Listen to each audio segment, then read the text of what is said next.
If you don't got 100 million for me, don't even talk to me about it. And that's what I'm talking about. That's what I like to hear. Basically, let me translate, because we know Crawford don't like to do too much trash talk. Where does Canelo go from here, Henry? He needs to rematch. If I'm Canelo, I want to rematch Terence Crawford. He got schooled, bro. He got outboxed dude by Terence Crawford. And I know that he's itching to get that one back. The first time he fought Triple G, and he came back the second time, and he legit beat Triple G. Once in a lifetime fight. It doesn't need to be a rematch. I think Bud would do worse the next fight. He would put it on Canelo a little worse than that, because that style of fight, I don't think he beats someone like Terence Crawford. But if I'm Terence Crawford, of course I'll fight him again. But this time, I'm the A side. I think Terence Crawford is going to be more confident next time, knowing that I can punch with this guy. I can take his shot. I'm faster. He fought Canelo Alvarez. Yeah. He didn't do what the last dude did, just run. He threw at him. I'm going to call your bluff, bro. I'm going to fight you. Buckle up, guys. Today we're diving straight into a moment that instantly changes the tone of everything.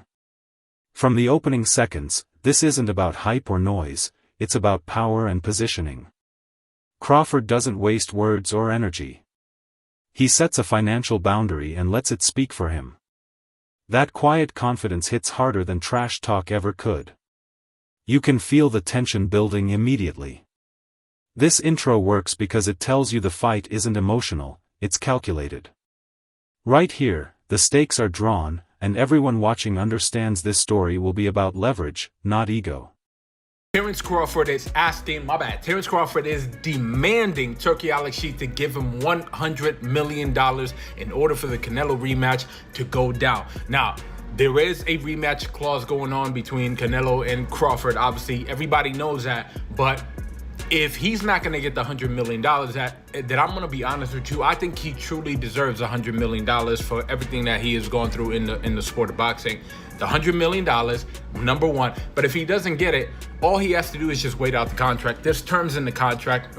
Now, in regards to terms, we don't know what the terms hold. I don't know if it's 6 months, a year, whatever the case may be. And if not, if they don't come up with an agreement to fight and Crawford doesn't get $100 million, if Canelo then decides not to fight him and decides to go somewhere else, then the contract is voided out. It's completely over and done with, and Crawford just can go about his business. But Crawford, stay on the $100 million, and on top of that, the fight should be in Omaha, Nebraska. I'm telling you, $100 million, and the fight should be in Omaha, Nebraska. Let me know in the comments what you think, y'all. Alright, guys, this is where the discussion opens up and opinions start colliding. The rematch question isn't simple, and that's what makes this section compelling. On one side, you have Canelo's need for redemption. On the other, the reality that he was outboxed clean. The Triple G comparison adds history, but the tone is different here. This wasn't a razor-thin loss. It was a lesson. As this segment unfolds, it becomes clear that wanting a rematch doesn't automatically mean deserving one. Doubt quietly creeps in, and that's where suspense lives.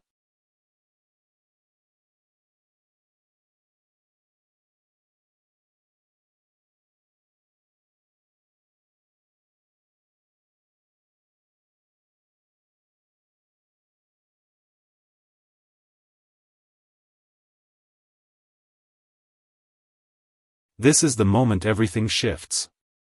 The rematch isn't denied, it's priced, and the price shocks the room. $100 million, no alternatives, no negotiation window. Suddenly, the fight isn't about who wins in the ring, it's about who blinks at the table. Promoters react, fans argue, and the boxing world pauses. Crawford isn't posturing here. He's setting terms. This section matters because it flips the power dynamic completely. The fighter isn't waiting for approval. He's demanding recognition, and that demand rattles the entire system.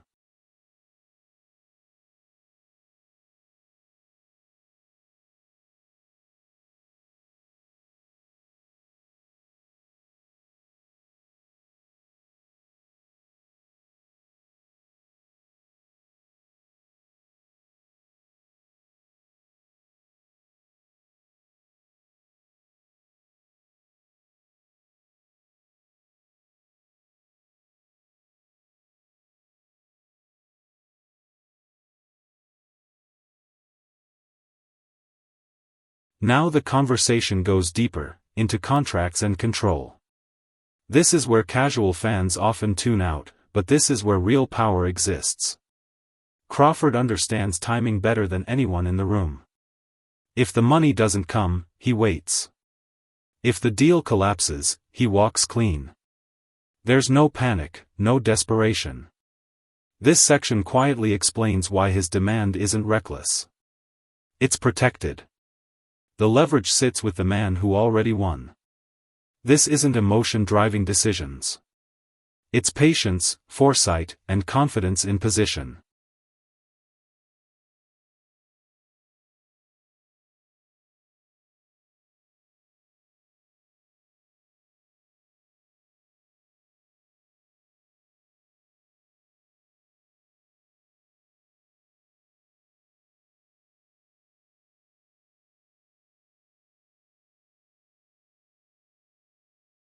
Here's the reality check that changes the narrative. Crawford doesn't need a rematch to prove anything. The first fight answered every question clearly. No controversy, no excuses, no debate. He moved up divisions and controlled the pace against the face of boxing. Even the post-fight respect tells its own story. There's no bitterness, only assurance. This segment reinforces that Crawford's stance isn't arrogance. It's clarity. When a fighter knows the result was decisive, every future option becomes a choice, not an obligation.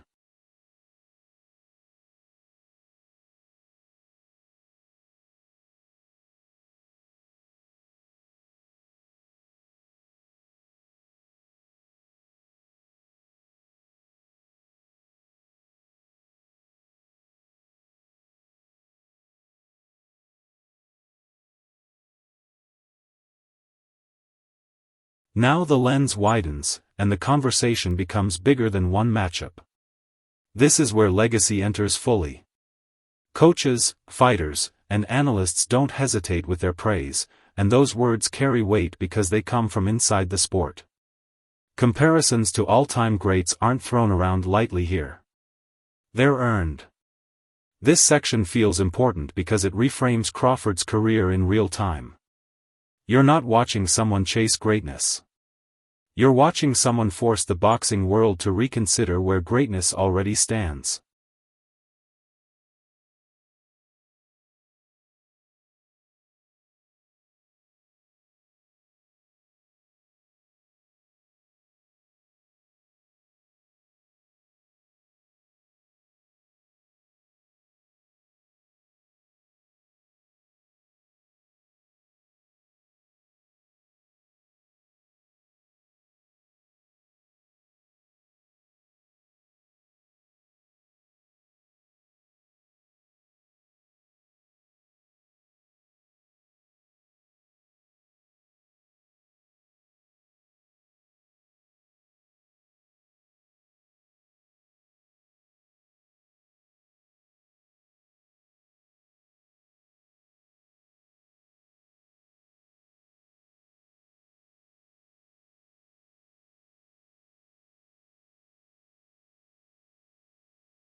This is where influence steps into the spotlight.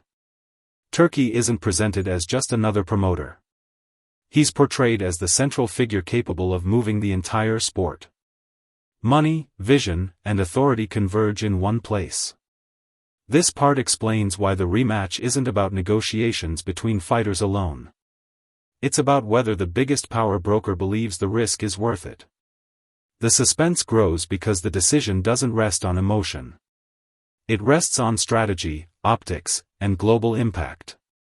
One signature could reshape boxing's financial landscape.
Here comes the uncomfortable conversation fans argue about endlessly. Skill versus spectacle. The first fight wasn't chaos, it was control. Some call that boring, others call it elite boxing. Promoters don't pay for respect, they pay for attention. This section exposes the real risk behind the price tag. Spending historic money on a technical masterclass doesn't guarantee viral moments. That tension hangs heavy here. It explains why hesitation exists and why this rematch isn't an automatic yes, even with history on the line.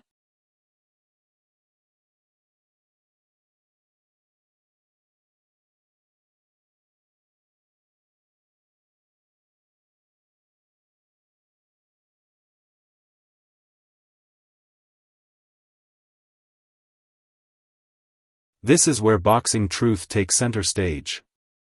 Styles don't lie, and this matchup tells the same story every time it's broken down. Movement, angles, and timing have consistently troubled Canelo. Those issues don't disappear with desire alone. This section matters because it removes emotion and focuses on mechanics. Unless something fundamentally changes, the same problems resurface. Hope isn't a strategy at this level. Preparation and adaptability are. And this breakdown quietly suggests the gap may be harder to close than many want to admit.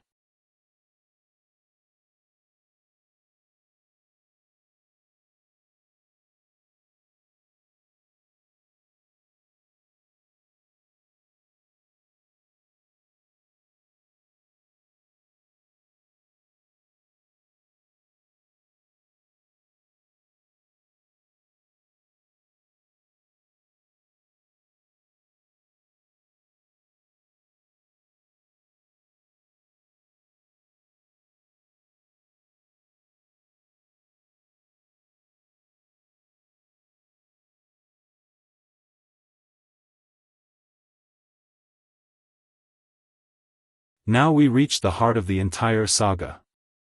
Legacy versus business. Canelo wants redemption, identity, and closure.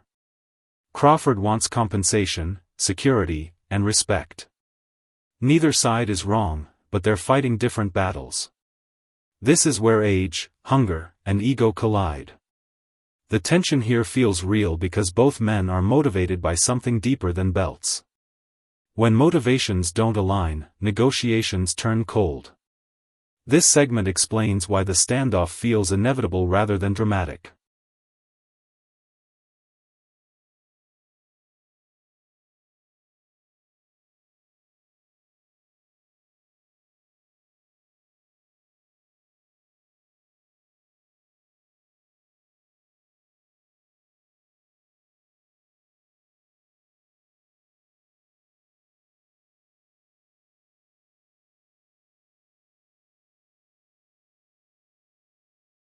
This is the question everyone is circling but rarely answers honestly.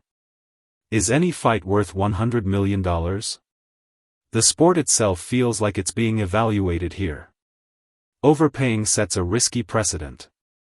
Underpaying sends a message fighters won't forget. Crawford's demand isn't emotional, it's calculated. He understands the danger, the timing, and the leverage. This section frames the request not as greed, but as a challenge to how boxing values greatness in the modern era.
Alright, guys, this is where the story settles.